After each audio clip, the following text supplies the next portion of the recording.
Hi hello and welcome back to my channel BB reviews ആണ്. അപ്പോൾ ഇന്നലത്തെ episode എങ്ങനെയുണ്ടായിരുന്നു? ഒരുപാട് ട്വിസ്റ്റുകളുള്ള ഒരു അടിപൊളി എപ്പിസോഡായിട്ടാണ് എനിക്ക് തോന്നിയിട്ടുണ്ടായിരുന്നത്. മെയിൻ കാര്യം എന്ന് പറഞ്ഞു കഴിഞ്ഞാൽ ഇന്നലത്തെ മിഡ് വീക്ക് സസ്പെൻഷന് വേണ്ടിയിട്ടുള്ള സെക്കൻഡ് ലാസ്റ്റ് ടാസ്ക് വരെയും നമുക്ക് എല്ലാവർക്കും തോന്നിയിട്ടുണ്ടായിരുന്നത് അനീഷും ഷാരികയും ആയിരിക്കും പുറത്തേക്ക് പോകുന്നതായിരുന്നു. പക്ഷേ ഇന്നലെ കൊടുത്ത ലാസ്റ്റ് ടാസ്കിൽ എന്റെ പൊന്നോ, അതൊരു വമ്പൻ ട്വിസ്റ്റ് ആയിരുന്നു.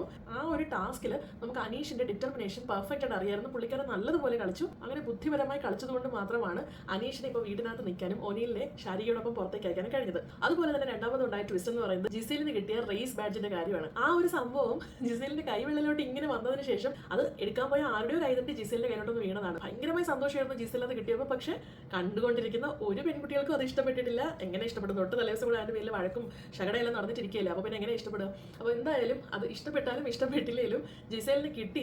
പക്ഷേ യോഗമില്ലാമണിയെ പായ പടക്കിക്കുമെന്ന് പറഞ്ഞ അവസ്ഥയായിരുന്നു ജിസേലിന്റെ കാര്യം. കാരണം ജിസേലിന് ആ ഒരു പെട്ടി കിട്ടണം എന്നുള്ളത് ബിഗ് ബോസിന് കൂടി ആഗ്രഹമില്ല. അപ്പൊ ഇപ്പം ബിഗ് ബോസിന് ആഗ്രഹമില്ലാത്ത കാര്യങ്ങൾ ബിഗ് ബോസിന് ഇഷ്ടത്തിനാക്കി വിടുകയാണ് ചെയ്യുന്നത്. ബിഗ് ബോസ് ഉടനെ അനൗൺസ് ചെയ്തു പെട്ടി ഇവിടെ നിന്ന് മുംബൈയിലോട്ട് കഴിഞ്ഞ ആഴ്ച ലാലേട്ടൻ കൊടുത്ത പണിഷ്മെന്റിന്റെ ഭാഗമായിട്ട് പോയിട്ടുണ്ട്. അതുകൊണ്ട് തന്നെ ജിസേലിന് പെട്ടി കിട്ടത്തില്ല. ഈ ബാഡ്ജ് ജിസേലിന് യൂസ് ചെയ്യാൻ പറ്റത്തില്ല, വേറെങ്കിലും കൊടുക്കാൻ. സത്യം പറഞ്ഞ പെട്ടിയൊക്കെ അവിടെ തന്നെ ഉണ്ടാവും. എവിടെ പോകാനാണ്? ജിസേലിന്റെ പെട്ടി അവിടെ തന്നെ ഉണ്ടാവും. എല്ലാ കാലവും ജിസേലിന് പെട്ടി കിട്ടാതിരിക്കാൻ പോകാനാണോ? അത് ഒരു കുറച്ച് ദിവസം കഴിയുമ്പോൾ എന്തായാലും പെട്ടി കിട്ടാതിരിക്കത്തില്ല. പക്ഷേ അത് കൊടുക്കത്തില്ല. അത് കൊടുക്കണ്ട എന്നുള്ളത് ബിഗ് ബോസിന് തന്നെ ഒരു ആഗ്രഹമായിരിക്കാം. അവിടെ ഇപ്പോൾ ഒരു പ്രശ്നം അങ്ങോട്ട് തുടങ്ങിയതല്ലേ ഉള്ളൂ മേക്കപ്പിന്റെ കാര്യം പറഞ്ഞു. അപ്പോൾ ജിസേല് കുറച്ചുകൂടെ ഒന്ന് പോകട്ടെ എന്നും ബാക്കിയുള്ള പെൺകുട്ടികൾക്ക് അറിയോടുള്ള ടോപ്പിക് കൂടെ അവിടെ ആയിരിക്കണമല്ലോ. അപ്പോൾ അതുകൂടെ ആവട്ടെ എന്ന് കരുതി ബിഗ് ബോസ് അങ്ങ് മിണ്ടാതിരിക്കുകയാണ് കേട്ടോ. അപ്പോൾ അത് കഴിഞ്ഞ് ബിഗ് ബോസ് അങ്ങ് മിണ്ടാതിരിക്കണം കേട്ടോ. പിന്നെ അത് കഴിഞ്ഞ് ഉണ്ടായ ഒരു സംഭവം എന്ന് വെച്ച് കഴിഞ്ഞാൽ ഈ മിഡ് വീക്ക് സസ്പെൻഷനായിട്ട് ബന്ധപ്പെട്ട് ആദ്യം നടന്ന ടാസ്ക് എന്ന് പറയുന്നത് സാധാരണ പോലെ തന്നെ ഈ 6 പേരുടെ സഹായികളുള്ള ആൾക്കാർ ബിഗ് ബോസ് കൊടുക്കുന്ന സോങ് അനുസരിച്ചുള്ള പെർഫോമൻസുകൾ ചെയ്യണം. അതിൽ വിൻസിയും അഭിയും സഹായികളായി വന്നത് ഷാരികയ്ക്ക് വേണ്ടിയിട്ടായിരുന്നു. പക്ഷേ അവർ ബിഗ് ബോസ് കൊടുത്തതല്ലാത്തൊരു പാട്ട് യൂസ് ചെയ്തു എന്നത് കാരണം തന്നെ ഷാരിക ഡിസ്ക്വാളിഫൈ ആയി. അതുകൊണ്ട് തന്നെ ഷാരികയ്ക്ക് ആ റൗണ്ടിൽ 0 പോയിന്റ്സ് ആയിരുന്നു കിട്ടിയിട്ടുണ്ടായിരുന്നു. ഷാരിക്ക് നല്ല ദേഷ്യമായി. കാരണം ഇതിന് മുന്നേ ബിന്നി സഹായിക്കുന്ന സമയത്ത് ബിന്നിനെ കുറ്റം പറഞ്ഞിട്ടുണ്ടായിരുന്നല്ലോ. അതുകൊണ്ട് തന്നെ ബിന്നി പുറത്തെന്ന് പറയുന്നുണ്ട് അത് ഷാരികയുടെ സ്വഭാവത്തിൽ ഷാരിക്ക് കിട്ടിയാണെന്നൊക്കെ പറയുന്നുണ്ട് കേട്ടോ. എന്തായാലും എല്ലാവരും പെർഫോം ചെയ്തു. അനു അക്ബറും നല്ലതുപോലെ ചെയ്തു. അവർക്ക് ഫസ്റ്റ് കിട്ടി. അവർ കളിച്ചിട്ടുണ്ടായിരുന്നത് സരികയ്ക്ക് വേണ്ടിയിട്ടാണ് കളിച്ചിട്ടുണ്ടായിരുന്നത്. അവർ പിന്നെയും നല്ലതുപോലെ ചെയ്തിട്ടുണ്ട്. പക്ഷേ നവീനും ഷാനവാസിനും സെക്കൻഡ് കൊടുക്കേണ്ട കാര്യമുണ്ടോ എന്ന് അറിയത്തില്ല. രേണുവിന് വേണ്ടിയിട്ടാണ് അവർ കളിച്ചിട്ടുണ്ടായിരുന്നത്. സെക്കൻഡ് കൊടുക്കാൻ അതിനും ബെസ്റ്റ് ആയിട്ടുള്ള ആൾക്കാരുണ്ടായിരുന്നു കേട്ടോ. അനീഷിന് വേണ്ടി കളിച്ചിട്ടുണ്ടായിരുന്ന ഷൈത്തിയും നൂറയും നല്ലതുപോലെ തന്നെ ചെയ്തിട്ടുണ്ടായിരുന്നു അത്യാവശ്യം. അപ്പോൾ ആ കുട്ടികൾക്ക് 5th പൊസിഷൻ കൊടുക്കേണ്ട കാര്യമൊന്നും ഇല്ലായിരുന്നു. റെന ഫാത്തിമയ്ക്ക് വേണ്ടി ചെയ്തിട്ടുണ്ടായിരുന്നത് ശരത്തും ബിന്നിയുമായിരുന്നു. ഒരു നോർമൽ പെർഫോമൻസ് ആയിട്ടാണ് തോന്നിയത്. അങ്ങനെ ഭയങ്കര എന്റർടൈൻമെന്റ് ഒന്നും തോന്നിയിട്ടുണ്ടായിരുന്നില്ല.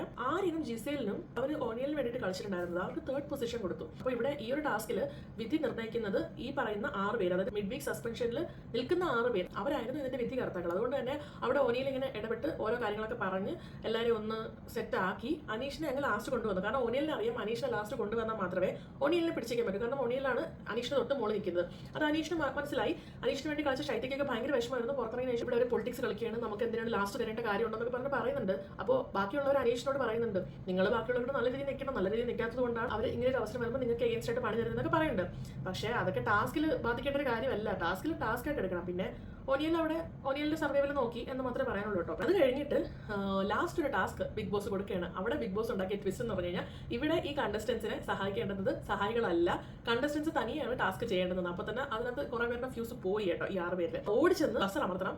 ആദ്യം ബസർ അമർത്തുന്ന ആൾക്കാണ് മറ്റൊരാളുടെ കോയിൻ അപഹരിച്ചോണ്ട് കൊണ്ടുവരാൻ പറ്റുന്നത്. അപ്പോൾ അത്രയും പോയിന്റ്സ് കൂടെ ഈ എടുക്കുന്ന ആൾക്ക് കിട്ടും. അത് 2 റൗണ്ടായിട്ടാണ് നടത്തിയത്. 2 റൗണ്ടിലും ഓടി അത്രയ്ക്കും ഡിറ്റർമിനേഷനോട് കൂടി ഓടിപ്പോയി ആ ബസർ അമർത്തിയത് അനീഷായിരുന്നു. അപ്പോൾ ബിഗ് ബോസിന് ആ ഒരു കാര്യം ഉറപ്പായിരുന്നു എനിക്ക് തോന്നുന്നു. കാരണം അനീഷിന് ആ വീട്ടിൽ എങ്ങനെയും സർവൈവ് ചെയ്ത് പറ്റും. കാരണം പുള്ളിനെ പറഞ്ഞിട്ട് പുള്ളി കുറെ ജോലിയൊക്കെ മാറ്റി വെച്ചിട്ട് കുറെ വർഷങ്ങൾ പ്രാക്ടീസ് ചെയ്തിട്ടൊക്കെയാണ് ബിഗ് ബോസ് വന്നത്. സോ പുള്ളിക്കാരനെ സംബന്ധിച്ചിടത്തോളം ഇതിനകത്ത് സർവൈവ് ചെയ്യേണ്ട മസ്റ്റ് ആയിട്ടുള്ള കാര്യം അനീഷ് നല്ല രീതിയിൽ പെർഫോം ചെയ്തിട്ടോ. കാരണം ബാക്കിയുള്ള 5 പേരെ തോൽപ്പിച്ച് ഓടിപ്പോയി ആ ബസർ മാത്രമായിരുന്നു പുള്ളിക്കാരന്റെ ലക്ഷ്യം. എങ്ങനെ ഇവിടെ നിന്നേ പറ്റൂ എന്നുള്ള ഏറ്റവും കൂടുതൽ തോന്നലായിരുന്നു അനീഷിന് ഉണ്ടായിരുന്നത്. അതുകൊണ്ട് മാത്രമാണ് അനീഷ് അതിൽ വിൻ ചെയ്തതായിട്ട് എനിക്ക് തോന്നുന്നത്. അല്ലാതെ ഈ ഫിസിക്കൽ ടാസ്ക് ഒക്കെ ചെയ്യാൻ ഭയങ്കരമായ എക്സ്പെർട്ട് ആയിട്ടൊന്നും അല്ല. പുള്ളിക്കാരൻ അവിടെ സർവൈവ് ചെയ്യണമെന്ന് അത്രയധികം ആഗ്രഹമുണ്ട്. അവിടെ ആ കൂട്ടത്തിലുള്ള ബാക്കി 5 പേരെക്കാളും പുള്ളിക്കാരൻ ആഗ്രഹിക്കുന്നു ആ വീട്ടിൽ നിൽക്കണം, കുറെ നാൾ പിടിച്ച് നിൽക്കണം എന്ന് നല്ലതുപോലെ ആഗ്രഹിക്കുന്നു കേട്ടോ.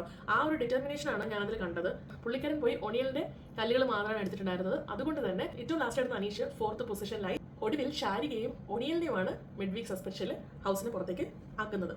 ഇനി ആസ് യൂഷ്വൽ സ്ഥിരം ടോപ്പിക്ക് ജിസേലിന്റെ മേക്കപ്പ്. അനുമോൾ ഇന്ന് ആദിലയോട് പറയുകയാണ് ജിസേലിനെ ഇവിടെയുള്ള ആണുങ്ങൾക്കൊക്കെ പേടിയാണ്, അവരാരും തന്നെ സംസാരിക്കാൻ പോകത്തില്ല, പുള്ളിക്കാരത്തിന്റെ കുറ്റം വന്നു കഴിഞ്ഞാൽ മിണ്ടാണ്ടിരിക്കും, അഭിലാഷ് മാത്രമേ ഉള്ളൂ കുറച്ചെങ്കിലും ഒന്ന് അടങ്ങി ഒതുങ്ങിയിരിക്കുന്നത്, ബാക്കി എല്ലാവരും ജിസേലിനെ വായി നോക്കുകയാണ് എന്നുള്ള രീതിയിലൊക്കെയാണ് അനുമോൾ പറയുന്നത് കേട്ടോ. അവിടെയുള്ള ആണുങ്ങൾ എല്ലാവരും മൊണ്ണകളാണ് എന്നൊക്കെ പറയുന്നത്. ഭയങ്കര ദേഷ്യത്തിലാണ് കേട്ടോ അനുമോൾ. അതായത് അവർക്ക് ജിസേലിന്റെ മേക്കപ്പ് ഇടിയിൽ എങ്ങനെയും നിർത്തിക്കണം. കാരണം അനുമോളെ സംബന്ധിച്ചിടത്തോളം പുള്ളിക്കാരി പുറത്തൊക്കെ നമ്മൾ മേക്കപ്പ് ഇട്ടാണ് ഭയങ്കരമായിട്ട് നല്ലതുപോലെ മേക്കപ്പ് ചെയ്താണ് കണ്ടിട്ടുള്ളത്. അപ്പോൾ അവിടെ വന്ന് ഇങ്ങനെ നിൽക്കാൻ പുള്ളിക്കാരത്തി ഒട്ടും കംഫർട്ടബിൾ അല്ല. അപ്പോൾ വേറൊരു പെൺകുട്ടിക്ക് അത് കിട്ടുമ്പോൾ സ്വാഭാവികമായിട്ടും തോന്നുന്ന ഇഷ്ടക്കേട്. ഓക്കെ, അപ്പോൾ അതാണ് നടക്കുന്നത്. ഇതിന് ശേഷം ബിൻസി ഒക്കെ പുറത്തിരുന്നിങ്ങനെ സംസാരിക്കുന്നുണ്ട് ഗേൾസ് ഗ്രൂപ്പിൽ വന്നിട്ട്. ഒരു ജിസയിലും ഉണ്ട്, ഇവിടെയുള്ള ആണുങ്ങളെല്ലാം ഈ ജിസയിലിന്റെ പുറകെയാണ് എന്നൊക്കെയാണ് പറയുന്നത് കേട്ടോ. എല്ലാ ആണുങ്ങളും എന്ന് പറഞ്ഞിട്ട് അവരിങ്ങനെ ജനറലൈസ് ചെയ്ത് പറയുന്ന കാര്യം എനിക്ക് അറിയത്തില്ല. യോണിയലിലാണ് കുറച്ചൊരു സോഫ്റ്റ് കോർണർ പുള്ളിക്കാരത്തി എടുത്ത് എനിക്ക് തോന്നിയിട്ടുള്ളത്. അല്ലാതെ വേറെ എല്ലാ ആണുങ്ങളും പുള്ളിക്കാരത്തിന്റെ പുറകെ അങ്ങനെയൊന്നുമില്ല. അവരൊരു പ്രോപ്പർ കേരളൈറ്റ് അല്ലാത്തത് കൊണ്ട് ഒരു കൺസിഡറേഷൻ കൊടുക്കുന്നു എന്നുള്ളത് സത്യമാണ്. പക്ഷേ എന്ന് പറഞ്ഞുകൊണ്ട് എല്ലാ ആണുങ്ങളും അവരുടെ പുറകെ നടക്കുന്നു എന്നൊക്കെ പറയുന്നത് ഇവരുടെ ഫ്രസ്ട്രേഷൻ കൊണ്ട് പറയുന്ന കുറെ കാര്യങ്ങൾ, പക്ഷേ അതൊന്നും സത്യമില്ല. പിന്നെ കിച്ചണിൽ നിൽക്കുന്ന സമയത്ത് മെയിൽ കണ്ടസ്റ്റൻസിന് മാത്രം കൂടുതലായിട്ട് ദോഷം കൊടുക്കുന്നു, പൊട്ടറ്റോ ഫ്രൈ ചെയ്ത് കൊടുക്കുന്നു എന്നെല്ലാം പറയുന്നുണ്ട് കേട്ടോ. പിന്നെ കുറെ നേരം കഴിഞ്ഞപ്പോഴത്തേക്കും ജിസേലിന്റെ ഒരു ബോഡി വാഷ് ഈ പെൺകുട്ടികളെല്ലാവരും കൂടെ ചേർന്ന് ക്യാമറയിൽ കൊണ്ടുവന്ന് കാണിക്കുന്നുണ്ട്. അത് ആര്യന്റെ പെട്ടിക്കകത്ത് നിന്നാണ് കിട്ടിയിട്ടുള്ളതെന്ന് പറയുന്നു. അപ്പോൾ ആര്യനോട് ചെന്നിട്ട് ചോദിക്കുമ്പോൾ ആര്യൻ ചോദിക്കുന്നു എനിക്കറിയാമോ ജിസേൽ എടുക്കുന്നോ ഇല്ലയോ എന്നുള്ളത് എന്നൊക്കെ പറഞ്ഞ് ആര്യനും അവിടെ എന്തൊക്കെയോ കുറച്ച് കാര്യങ്ങളൊക്കെ പറയുന്നുണ്ട്. അപ്പോൾ 2 ദിവസം മുന്നേ ആര്യന്റെ റാക്ക് ഗേൾസ് എല്ലാവരും കൂടെ തപ്പിയപ്പോഴത്തേക്കും ജിസേൽ പെട്ടെന്ന് ചോടി എണീറ്റ് ഹൗ ഡെയർ യു എന്നൊക്കെ ചോദിച്ചത് ഇതാണെന്ന് ഇപ്പോൾ ഉറപ്പിച്ചു. അന്ന് ഡൗട്ട് മാത്രമേ ഉണ്ടായിരുന്നുള്ളൂ. അത് കഴിഞ്ഞിട്ട് ഈ റെന ഫാത്തിമയുടെ കേസ് പറഞ്ഞു കഴിഞ്ഞാൽ റെന ഫാത്തിമ എന്താണ് അവിടെ കാണിക്കുന്നത് എനിക്ക് മനസ്സിലാവുന്നില്ല. തുടങ്ങി ഒന്നൊന്ന് കയറി വരുന്ന സമയം കൊണ്ട് പെട്ടെന്ന് അങ്ങ് ഷൂ എന്ന് പറഞ്ഞു പോയി, പിന്നെ ഒന്നും കാണാനില്ല. ആ കുട്ടി ഇപ്പം കണ്ടന്റ് ഉണ്ടാക്കാൻ വേണ്ടി ഒരു കണ്ടന്റ് പറയുന്ന പോലെയൊക്കെ ഫീൽ ചെയ്തത്. അതായത് വെസൽ ടീമിലുള്ള ആൾക്കാരാണ്, പക്ഷേ വെസൽ ടീമിൽ ഞങ്ങൾ പാത്രം കഴിവത്തില്ലെന്നാണ് നെവിൻ ഉൾപ്പെടെ പറയുന്നത് കേട്ടോ. പാത്രം അവർ സ്വയം കഴിവത്തില്ല, എല്ലാവരുടെയും കഴിച്ച പാത്രം ഇവർ തന്നെ കഴിവേണ്ടതാണെന്നൊക്കെ പറയുന്നു. എനിക്കറിയത്തില്ല, അവിടെ ബാത്റൂം എഴുതുന്ന ടീമിലെ ആൾക്കാരെല്ലാവരും ഇങ്ങനെ പറയാൻ തുടങ്ങി കഴിഞ്ഞാൽ വലിയ ബുദ്ധിമുട്ടായി പോകും. എല്ലാവരും അങ്ങനെയാണെങ്കിൽ ഓരോന്ന് പറയണമല്ലോ. ഫ്ലോർ ക്ലീൻ ചെയ്യുന്ന ആൾക്കാർക്ക് പറഞ്ഞൂടെ നിങ്ങൾ നടക്കുമ്പോൾ നിങ്ങൾ ചവിട്ടുന്ന പൊടി നിങ്ങൾ തന്നെ തുടച്ച് കളയണം എന്നൊക്കെ പറഞ്ഞു കഴിഞ്ഞാൽ എങ്ങനെ ഇരിക്കും? അപ്പോൾ കിച്ചണിൽ ഡ്യൂട്ടി എന്ന് പറഞ്ഞു കഴിഞ്ഞാൽ അവിടെ കുക്ക് ചെയ്യാൻ യൂസ് ചെയ്യുന്ന സാധനങ്ങൾ, അരിയാൻ യൂസ് ചെയ്യുന്ന സാധനങ്ങൾ, അതുപോലെ തന്നെ ഇവർ കഴിച്ച ഇത്രയും പാത്രം ഇത്രയും കഴിവാനാണ് നിർത്തിയിരിക്കുന്നത്. അല്ലെങ്കിൽ പിന്നെ 3-4 പേരുടെ ആവശ്യമൊന്നുമില്ല, ഒരാൾ തന്നെ ധാരാളം, മാക്സിമം 2 പേര്. പിന്നെ അത് കഴിഞ്ഞപ്പോൾ എനിക്ക് ഒണിയലിന് സത്യം പറഞ്ഞു കഴിഞ്ഞാൽ ഇന്നലെ ഒണിയൽ പുറത്തു പോയല്ലോ. അനീഷിനെക്കാളും 110 ടൈംസ് പുറത്തു പോകാൻ ഡിസർവിംഗ് എന്ന് പറയുന്നത് ഒണിയൽ തന്നെയാണ്. ഒണിയൽ അവിടെ എന്താ ചെയ്യുന്നത്? ഞാൻ ആ കൂടി കാണുന്നത് ഒണിയലിനെ ഇഷ്ടപ്പെടാത്ത ആൾക്കാരെ കുറിച്ച് ആവശ്യമില്ലാത്ത കുശുമ്പ് പറയുന്നതും ജിസേലിന് അനാവശ്യമായ കാര്യങ്ങൾക്ക് സപ്പോർട്ട് ചെയ്യുന്നതും മാത്രമാണ് ഒണിയൽ അവിടെ ചെയ്യുന്ന 2 കാര്യം. ഈ ഒണിയൽ അവിടെ വന്നിരുന്നിട്ട് പറയുവാണ് റെന ഫാത്തിമ ഒരു കഷ്ടപ്പാടും ഇല്ലാതെ പെട്ടെന്ന് പൊട്ടിമുളച്ച് ഫേമസ് ആയി വന്ന ഒരാളാണ്. അപ്പോൾ അവർക്ക് കഷ്ടപ്പെട്ട് വലുതായി വരുന്നതിന്റെ വില അറിയത്തില്ല. ഞാനൊക്കെ എന്തോരം കഷ്ടപ്പെട്ടാ വന്നത്. ഇത് ഷാനവാസിനോടാണ് പറയുന്നത്. നിങ്ങളൊക്കെ കഷ്ടപ്പെട്ടല്ലേ ആക്ടർ ആയത്. അപ്പോൾ ഓരോ ജോലിക്കും അതിൻ്റെതായ കഷ്ടപ്പാടില്ലേ. പക്ഷേ ഇപ്പോൾ കുറെ കോമാളികൾ പോലും ഫേമസ് ആവുന്ന അവസ്ഥയാണ്. അവർ സോഷ്യൽ മീഡിയയിൽ വന്നിടുന്നത് എന്തെങ്കിലും ഒന്ന് കാണിച്ചു കഴിഞ്ഞാൽ 15 സെക്കൻഡ് റീൽ ഇട്ട് കഴിഞ്ഞാൽ അവർ ഭയങ്കര ഫേമസ് ആവാണ്. അപ്പോൾ എനിക്ക് ഒണിയലിനോട് പറയാനുള്ള കാര്യം എന്ന് വെച്ചാൽ എന്നാൽ ഒണിയൽ ചേട്ടൻ ഒരു 15 സെക്കൻഡ് റീലിട്ട് ഒന്ന് ക്ലിക്കായി ഒന്ന് ഫേമസ് ആയി കാണിച്ചു തരും. ആര് റീലിട്ടാലും എന്ത് റീലിട്ടാലും അതങ്ങ് വ്യൂസ് കിട്ടുകയും ഫേമസ് ആവുകയും ചെയ്യുകയാണെന്നുണ്ടെങ്കിൽ ഒണിയൽ ചേട്ടൻ ഒന്ന് ഇട്ട് വൈറലാക്കി കാണിച്ചു തരും. അപ്പോൾ നമുക്ക് അത് സമ്മതിക്കാം. അതായത് ഒരു എഫേർട്ടും ഇല്ലാതെ ചെയ്യുന്ന പണിയാണ് ഈ സോഷ്യൽ മീഡിയയിലെ പണിയെന്ന് അപ്പോഴും പറയാം. മാത്രമല്ല ഈ സോഷ്യൽ മീഡിയ എന്ന് പറയുന്ന സാധനത്തിനോട് ഇത്രയധികം പുച്ഛവും വെറുപ്പുമുള്ള ഒണിയൽ എന്തിനാണ് ഈ ബിഗ് ബോസ് പോലത്തെ ഒരു ഷോയിൽ വന്ന് നിൽക്കുന്നത് മനസ്സിലാവില്ല. ബിഗ് ബോസിൽ ആൾക്കാർ വരുന്ന 2 കാര്യങ്ങൾക്ക് മാത്രമാണ്. അവിടെ കളിച്ച് ജയിച്ച് ബിഗ് ബോസിന്റെ കപ്പ് എടുക്കുക എന്നുള്ളതിനപ്പുറം മെയിൻ ആയിട്ടും ഫെയിമും മണിയും തന്നെയാണ്. അങ്ങനെയുള്ള ഒരു ഷോയിൽ സോഷ്യൽ മീഡിയയോട് താല്പര്യമേ ഇല്ലാത്ത ഒണിയൽ എന്തിനാണ് പോയിരിക്കുന്നത്? എന്നാൽ പിന്നെ ഒണിയലിന് അവിടെ ഇരിക്കാനുള്ള അർഹതയില്ല അല്ലേ? മാത്രമല്ല ഈ ബിഗ് ബോസിന്റെ ആൾക്കാരാണല്ലോ ഇതിനകത്ത് വന്നിരിക്കുന്ന 19 കണ്ടസ്റ്റന്റുകളെ തെരഞ്ഞെടുത്തിരിക്കുന്നത്.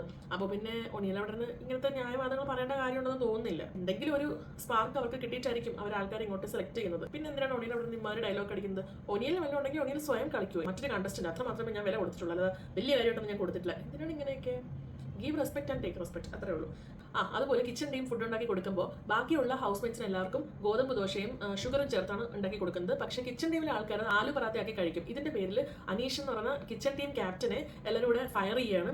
അത് കഴിഞ്ഞിട്ട് ശരത്തും അക്ബറും ബിന്നിയും എല്ലാവരും കൂടി ഇന്ന് ചർച്ച ചെയ്യുന്നുണ്ട്. അതായത് ഓരോരുത്തർക്കും പുറത്ത് എങ്ങനെയൊക്കെ ആയിരിക്കും പേരുകൾ പോയിട്ടുണ്ടാവുക. അപ്പോൾ അക്ബർ പറയാം അനീഷാണ് ഹീറോ എങ്കിൽ ശരത്തെ നീ ആയിരിക്കും വില്ലൻ, എന്നാൽ അനീഷാണ് വില്ലനെങ്കിൽ ശരത്തെ നീ ആയിരിക്കും ഹീറോ, ഷമി ഹീറോ എന്ന് പറഞ്ഞ പോലെ എന്നൊക്കെ പറഞ്ഞ് അവരിങ്ങനെ ഇരിക്കണം. അവർക്ക് അറിയത്തില്ലല്ലോ ഈ സീസണിൽ ഒരുവിധം എല്ലാവർക്കും ആൾക്കാരിങ്ങനെ ജഡ്ജ് ചെയ്യുന്ന രീതിയെ ഇത്തവണ മാറിപ്പോയി എന്നുള്ളത് അവിടെ പലർക്കും ഇപ്പോഴും മനസ്സിലായിട്ടില്ല. പിന്നെ മിഡ് വീക്ക് സസ്പെൻഷനിൽ ലാസ്റ്റ് ടാസ്ക് കഴിഞ്ഞതിന് ശേഷം ശരത്തിരുന്ന് രേണുവിനോടും കലാഭവൻ സരികയുണ്ടല്ലോ അവരോടൊക്കെ ഇരുന്ന് പറയുന്നുണ്ട്. ഇന്നലെ വൈകുന്നേരം വരെ അനുമോൾക്ക് ശത്രുവായിരുന്ന അനീഷ് ഇന്ന് വൈകുന്നേരം അവളുടെ മിത്രമായി മാറി. അവൾ ഇന്നത്തെ ടാസ്കിലേക്ക് അനീഷിനെ സപ്പോർട്ട് ചെയ്തുകൊണ്ടിരുന്നത്. അവൾ ശരിക്കും സപ്പോർട്ട് ചെയ്തിരുന്നത് സരികേനെയായിരുന്നു. കാരണം സരികയുടെ സഹായിയായിട്ടാണല്ലോ ഇപ്പം അനുമോൾ നിൽക്കുന്നത്. പക്ഷേ അവൾ അനീഷയുടെ കളിക്കുന്ന പറഞ്ഞ് അനീഷിനെയാണ് സപ്പോർട്ട് ചെയ്തിരുന്നത്. അതുകൊണ്ട് തന്നെ ഇവളെ വിശ്വസിക്കാൻ കൊള്ളത്തില്ല. ഇവൾ എന്നോട് സംസാരിക്കും, അവിടെയും സംസാരിക്കും, മറ്റടുത്ത് സംസാരിക്കും, അതിൻ്റെ പുറത്ത് സംസാരിക്കും. പക്ഷേ ഒരാളോട് സംസാരിക്കും, മറ്റൊരാളെ വിശ്വാസം കാണത്തില്ല. അയാളോട് സംസാരിക്കുമ്പോൾ ഇപ്പുറത്തെ ആളെ വിശ്വാസം കാണത്തില്ല. അങ്ങനത്തെ സ്വഭാവമാണ്. അതുകൊണ്ട് തന്നെ ഞാൻ ഇനിയോട് സംസാരിച്ചേക്കും, പക്ഷെ അവളെ ഞാൻ വിശ്വസിക്കത്തില്ല, കാരണം അവൾ എന്നെയും ചതിച്ചേക്കാം എന്നൊക്കെ പറഞ്ഞിട്ട് ശരത്ത് കുറച്ച് കാര്യങ്ങൾ പറയുന്നുണ്ട്. അങ്ങനെ ചതിച്ചാണ് അവൾ എല്ലാവരും ഔട്ടാക്കുന്നത് എന്നൊക്കെ പറയുന്നുണ്ട് കേട്ടോ. അപ്പോൾ അനുമോൾക്ക് ഇങ്ങനെ ഒരു 2 സൈഡിൽ നിന്ന് കളിക്കുന്ന ഒരു കളിയൊക്കെ ഉണ്ട്. അതൊന്നും ഇല്ലെന്ന് പറയാൻ പറ്റത്തില്ല. ശരത്ത് പറഞ്ഞതിൽ കാര്യമില്ലാതില്ല, പക്ഷേ അത് അനുമോളുടെ കളി തന്നെയാണ്. അതുകൊണ്ടാണ് ഞാൻ ഇന്നലെ ചോദിച്ചത് അനുമോളെ നമുക്കൊരു സേഫ് ഗെയിമർ എന്ന് പറയാൻ പറ്റുമോ? അങ്ങനെ സേഫ് ഗെയിമർ ആണെന്നുണ്ടെങ്കിൽ പ്രേക്ഷകർക്ക് അത് മനസ്സിലാവുന്ന രീതിയിൽ അങ്ങനെ 2 സ്ഥലത്തുമായിട്ട് നിന്ന് അങ്ങനെ കളിക്കത്തൊന്നുമില്ല. അത്ര വലിയ സേഫ് ഗെയിമറൊന്നും അല്ല, അനു കളിക്കുന്ന കുട്ടി തന്നെയാണ്. കളിക്കട്ടെ, അത് അനുവിൻ്റെ ഗെയിമാണ് കേട്ടോ. അത് തന്നെയാണ് ശരത്ത് പറഞ്ഞത്. അടുത്തത് ഷാനവാസ് അക്ബറിനെ കുറിച്ച് നെവിനോട് പറയുകയാണ്. അതായത് ഞാൻ ഒരിക്കലും അവനെ മോശം പേരെന്നോട്ട് വിളിച്ചിട്ടില്ല, പറഞ്ഞിട്ടില്ല. ഞാൻ കുട്ടുമോൻ എന്നാണ് അവനെ വിളിച്ചിരുന്നത്. അതേ പേര് തന്നെയായിരുന്നു ഞാൻ അവനെ ആ പേരിൽ ടാസ്കിൽ കൊടുത്തിട്ടുണ്ടായിരുന്നു. കാരണം എനിക്ക് അത്രയ്ക്കേ ഉള്ളൂ അവരുടെ ദേഷ്യം. പക്ഷെ അവൻ എന്നെ കുറിച്ച് മാനിപ്പുലേറ്റ് ചെയ്ത ആൾക്കാരിലേക്ക് എത്തിക്കുന്നു. അപ്പം നെവിൻ അത് സമ്മതിച്ചു കൊടുക്കുകയാണ്. അത് കഴിഞ്ഞിട്ട് എന്റെ പൊന്നേ രേണു സെപ്റ്റിക് ടാങ്കിനെ കുറിച്ച് പറഞ്ഞുകൊണ്ടിരിക്കുന്നു. എന്തോ ചെയ്യാനെന്ന് പറയാം, ക്യാമറ നോക്കിയിട്ട് പറയാ. വീണ്ടും ഇന്നലെ കണ്ണാടി നോക്കി പറഞ്ഞ അതേ കാര്യം ക്യാമറ നോക്കി പറയാണ്. ബിഗ് ബോസ് എന്നെ കൊണ്ട് പറ്റത്തില്ല, എനിക്ക് ക്ഷമിക്കാൻ പറ്റത്തില്ല, ഞാൻ എങ്ങനെ ക്ഷമിക്കും, ഞാൻ അത്രമാത്രം ഉരുവിയതല്ലേ, എൻ്റെ മൂത്ത മോനും ഫ്രണ്ട്സും എല്ലാം ഇത് കണ്ടുകൊണ്ടിരിക്കുന്നതല്ലേ, ഈ ലോകരെല്ലാവരും കാണിക്കുക എന്നെ സെപ്റ്റിക് ടാങ്ക് എന്ന് വിളിച്ച് എനിക്കത് സഹിക്കാൻ പറ്റത്തില്ല ബിഗ് ബോസ്. എൻ്റെ പൊന്ന് ബിഗ് ബോസ്, ഞങ്ങൾക്ക് ഇത് കണ്ടിട്ട് സഹിക്കാൻ പറ്റുന്നില്ല. ദയവ് ചെയ്ത് ഇതൊന്ന് ലാലേട്ടനോട് പറഞ്ഞ് ഈ ഒരു വിഷയത്തിനൊന്നും തീർപ്പാക്കണേ. കാരണം രേണു ഇപ്പോഴും വിശ്വസിക്കുന്നത് ബിഗ് ബോസ് ഒരിക്കലും എന്നോട് ക്ഷമിക്കാൻ പറയത്തില്ലെന്നാണ്. അങ്ങനെയൊക്കെ ഇരുന്ന് പറയുന്നുണ്ട്, ബിഗ് ബോസ് ക്ഷമിക്കാൻ പറയത്തില്ല. അതുകൊണ്ട് എൻ്റെ പൊന്ന് രേണു, നിങ്ങളെ സന്തോഷിപ്പിക്കാൻ വേണ്ടി ബിഗ് ബോസ് തന്നൊരു ടാസ്ക് ഒന്നുമല്ല. ഇങ്ങനെ ഒരു ടാസ്ക് തരുമ്പോൾ ചിന്തിക്കണം, എന്തിനാണ് അങ്ങനെ തരുന്നത്. നമ്മൾ എന്ത് പെർസ്പെക്റ്റീവ് പുറത്തോട്ട് കൊടുക്കുമ്പോഴാണ് ആൾക്കാരുടെ വോട്ട് നമുക്ക് വരുന്നത്. ചിലപ്പോൾ നിങ്ങൾക്ക് വോട്ട് ചെയ്യാൻ ആരെങ്കിലും ഒക്കെ കാണുമായിരിക്കും, പക്ഷേ പ്രേക്ഷകരുടെ ഇഷ്ടം രേണുവിന് കിട്ടണമെന്നുണ്ടെങ്കിൽ രേണു ചെയ്യേണ്ടുന്നത് ഇതുപോലത്തെ ഇങ്ങനത്തെ കാര്യങ്ങൾ, ഇത് വന്ന് ആ കാര്യത്തിന്റെ ഒരു സീരിയസ്നെസ് ഇപ്പം ഇല്ലാതായി. ഇത്രയും ഒരു ചീള് കാര്യങ്ങളൊക്കെ ആയി. അത് കഴിഞ്ഞു. അതെല്ലാവരും അവിടെ ചിരിച്ച് കളയേണ്ട ഒരു കാര്യം. അതിങ്ങനെ ഊതിപ്പിരിപ്പിച്ച് ഒരു കണ്ടന്റ് ഇല്ലാതിരിക്കുമ്പോൾ കിട്ടിയ ഒരു കണ്ടന്റിനെ പിടിച്ച് വെച്ചോണ്ടിരിക്കുകയാണ്. അത് വെച്ച് ഇങ്ങനെ കൊണ്ടുകൊണ്ടിരുന്ന ബിഗ് ബോസും ലാലേട്ടനൊക്കെ നിങ്ങളടുത്ത് അത് ചോദിക്കത്തില്ലെന്നാണ് നിങ്ങൾ വിചാരിച്ചോണ്ടിരിക്കുന്നത്. അല്ലെങ്കിൽ ഈ സീസൺ തീരുന്നവരെ ഇനി അക്ബർ നിങ്ങളടുത്ത് ക്ഷമ പറഞ്ഞുകൊണ്ടിരിക്കണോ? അല്ല എന്തൊരെയാണ് ഉദ്ദേശിക്കുന്നത്? അപ്പോൾ അങ്ങനെയാണെങ്കിൽ ഇപ്പോൾ രേണു പുറത്തുണ്ടായിരുന്ന സമയത്ത് അതൊന്നും ഇവിടെ പറയാൻ സത്യം പറഞ്ഞാൽ പാടില്ല. പക്ഷെ എന്നാലും രേണു പുറത്തുണ്ടായിരുന്ന സമയത്ത് എത്രയോ ആൾക്കാർ രേണുവിനെ മോശമായിട്ട് പലതും പറഞ്ഞിട്ടുണ്ട്. അപ്പോൾ അതൊന്നും വിഷയമല്ല, ഇതൊന്നും എന്നെ ബാധിക്കത്തേയില്ല, എൻ്റെ നെഞ്ച് കല്ലാണ്, ഹൃദയം കരിങ്കല്ലാണ് എന്നൊക്കെ പറഞ്ഞിരുന്ന രേണു ഇപ്പോൾ ഈ സെപ്റ്റിക് ടാങ്ക് എന്നുള്ളൊരു വേർഡ് കേട്ടപ്പോൾ ഇത്രയധികം തകർന്നു പോകേണ്ട കാര്യം എന്താണ്? അതിൽ കൂടെ തന്നെ രേണു പറയണത് വെറുതെ, രേണുവിന് ചുമ്മാ ഇത് മുമ്പോട്ട് കൊണ്ടുവരാനുള്ള സംഭവം കാണുന്ന എല്ലാവർക്കും മനസ്സിലായിട്ടുണ്ട്. ഈ രേണു ഒന്ന് നിർത്തി തന്നത് ബിഗ് ബോസ് ദയവ് ചെയ്ത് ഒന്ന് മുൻകൈ എടുത്ത് രേണുവിനെ കൊണ്ട് ഈ ഒരു പറച്ചിൽ ഒന്ന് നിർത്തി തരണം. കണ്ട് മതിയായി. ഇത് കഴിഞ്ഞിട്ട് അക്ബർ ഇരുന്ന് അനീഷിനോട് കിച്ചണിൽ വെച്ച് പറയുന്നുണ്ട്, എടാ ഒനിയൽ അവനെ ഞാൻ ചീത്ത വരെ വിളിച്ചതാണ്, അത് വിളിച്ചിട്ട് പോലും ടാസ്കിൽ അവൻ എനിക്ക് ഫസ്റ്റ് തന്നു. ഏതാ മറ്റേ ഡാൻസ് ചെയ്ത ടാസ്ക് ഉണ്ടല്ലോ, അതിൽ അനുവിനും അക്ബറിനാണല്ലോ ഫസ്റ്റ്. അതിനെക്കുറിച്ചാണ് ഈ പറയുന്നത്. മനസ്സുകൊണ്ട് അവൻ അറിയാം ഞാനത് ഡിസർവിംഗ് ആണ്, അതുകൊണ്ടാണ് അവൻ തന്നത്. അവനെ തരാനുള്ളൊരു നല്ല മനസ്സുണ്ട്, ഈവൻ ദോ ഞാൻ ചീത്ത വിളിച്ചെങ്കിലും. പക്ഷെ നിനക്ക് അങ്ങനത്തെ ഒന്നും ഇല്ല, അതുകൊണ്ടാണ് നീ 5th പൊസിഷനിൽ പോയത്. നീ ചിന്തിക്കണം, നീ എല്ലാവരോടും ഇങ്ങനെ സംസാരിച്ചത് അങ്ങനെ ഇങ്ങനെ പറഞ്ഞ് എല്ലാം പറയുന്നുണ്ട്. അങ്ങനെ കുറെ അടിയും പിടിയെല്ലാം കഴിഞ്ഞ് രാത്രി നോക്കിയപ്പോഴത്തേക്കുണ്ട് എല്ലാവരും കൂടി ഇരുന്ന് ഈ അക്ബർ സഹിതം ശരത്ത് എല്ലാവരും കിച്ചണിൽ നിന്ന് അനീഷിന് വേണ്ടി പാട്ട് പാടി കൊടുക്കുന്നു. അപ്പോൾ ഈ കണ്ടോണ്ടിരിക്കുന്ന നമ്മളാരാ ശരിക്കും? എന്തായാലും നല്ല രസമുണ്ട് കണ്ടോണ്ടിരിക്കാൻ. ഇത്തവണത്തെ സീസൺ എന്തെന്ന് പറഞ്ഞാലും ഒരു നല്ലൊരു സീസൺ തന്നെയാണ് കേട്ടോ, പറയാതിരിക്കാൻ വയ്യ. അപ്പോൾ വീണ്ടും നാളെ കാണാം. Thank you so much. Video ഇഷ്ടമാണെന്നുണ്ടെങ്കിൽ ലൈക്ക് ചെയ്യുക, ഷെയർ ചെയ്യുക, ചാനൽ ഒന്ന് സബ്സ്ക്രൈബ് ചെയ്യുക, താഴത്തെ ഹൈ ബട്ടണോട് ഞെക്കുക കേട്ടോ. അപ്പോൾ ഓക്കെ, ബൈ.